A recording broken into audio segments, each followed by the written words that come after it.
প্রিয় শিক্ষার্থীরা, আজকের হিসাব বিজ্ঞান ক্লাসে তোমাদের সবাইকে স্বাগত জানাচ্ছি। আজকে আমরা ষষ্ঠ অধ্যায় থেকে কিভাবে ক্রয় জাবেদা প্রস্তুত করতে হয় তা নিয়ে আলোচনা করব। ক্রয় জাবেদা মূলত ধারে ক্রয় করা লেনদেন দিয়ে প্রস্তুত করা হয় এবং এটি চালানের উপর ভিত্তি করে প্রস্তুত করা হয়।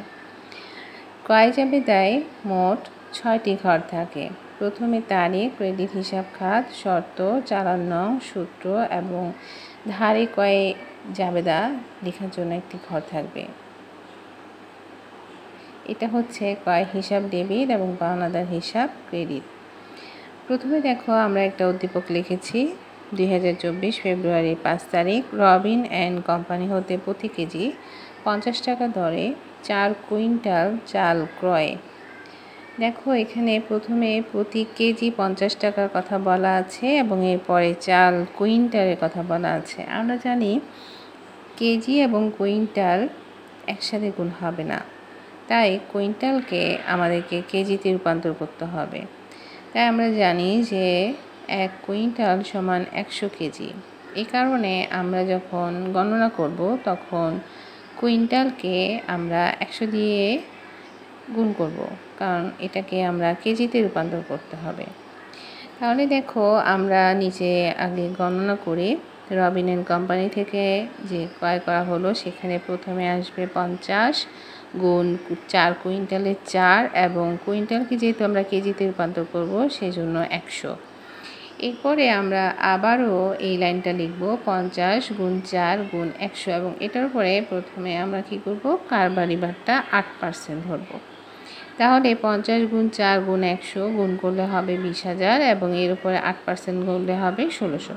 এবার 20,000 টাকা থেকে 1600 টাকা বিয়োগ করলে আমরা পাচ্ছি 18,400 এবং এই 18,400 টাকাই বসবে আমাদের এই জাবেদার ঘরে। এরপরে দেখো, এখানে আমরা চালান নং লিখব। আমাদের উদ্দীপকে লেখা আছে চালান নং 15 এবং সূত্রের ঘরে আমরা একটা টিকমার্ক দিব। এবার 10 নম্বর লেনদেনটা পড়ি। মিস্টার মনিরের নিকট হতে 5% বাট্টায় প্রতিটি 50 টাকা ধরে 5 ডজন টুথপেস্ট ক্রয়। দেখো, এখানে মিস্টার মনির যে ক্রয় করেছেন সেখানে নগদ কথাটা উল্লেখ নাই, না থাকার কারণে ধরে নিতে হবে মিস্টার মনির হচ্ছে আমাদের পাওনাদার। আর এই পাওনাদারের নামটাই আমরা ক্রেডিট হিসাব খাতের ঘরে লিখব। তাহলে মিস্টার মনিরের নাম লিখলাম এবং এখানে আমাদের 50 টাকা ধরে 5 ডজনের টুথপেস্ট ক্রয়ের কথা বলা হচ্ছে, তাই আমরা ডজনকে টাকায় রূপান্তর করতে হলে এই ডজনের জন্য আমাকে হিসাবকে 12 দিয়ে গুণ করতে হবে। তাহলে 50 তারপরে গুণ 5 এবং এই ডজনের জন্য আসবে 12। তাহলে 50 গুণ 5 গুণ 12 গুণ করলে আমরা পাচ্ছি 3000 এবং এটার উপরে যদি আমরা 5% কারবারি বারটা ধরি তাহলে পাচ্ছি 150। এবং উদ্দীপকে আমরা দেখতে পাচ্ছি একটা বহন খরচ দেওয়া আছে, যেটা আমাদের আনুষঙ্গিক খরচ। আমরা জানি যে আনুষঙ্গিক খরচগুলো সবার শেষে যোগ করতে হয়। তাহলে এই বহন খরচকে আমরা সবার শেষে 500 টাকা যোগ করে দিলাম। তাহলে 3000 থেকে 150 বিয়োগ হবে এবং 500 টাকা যোগ হবে। তাহলে আমরা পাচ্ছি 3350 টাকা এবং এই 3350 টাকায় আমাদের এই জাবেদার ঘরে লিখতে হচ্ছে। আর এখানেও চালান নং 16 এবং সূত্রের ঘরে বসবে একটি টিকমার্ক।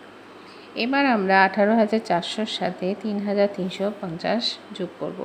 তাহলে আমরা আমাদের মোট যোগফল পেয়ে যাচ্ছি 21,750 টাকা এবং 21,750 টাকাই হচ্ছে আমাদের ক্রয় জাবেদার উত্তর।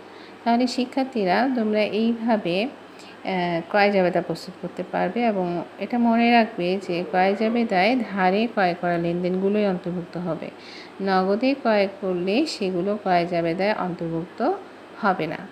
তাহলে তোমরা আমার আজকের ক্লাস দেখলে আশা করি সবাই উপকৃত হয়েছ। আগামী ক্লাসে আবার আমরা বিক্রয় জাবেদা নিয়ে আলোচনা করব। সে পর্যন্ত সবাই ভালো থাকো। সবাইকে ধন্যবাদ। আর আমার চ্যানেলটি তোমরা অবশ্যই সাবস্ক্রাইব করে নেবে।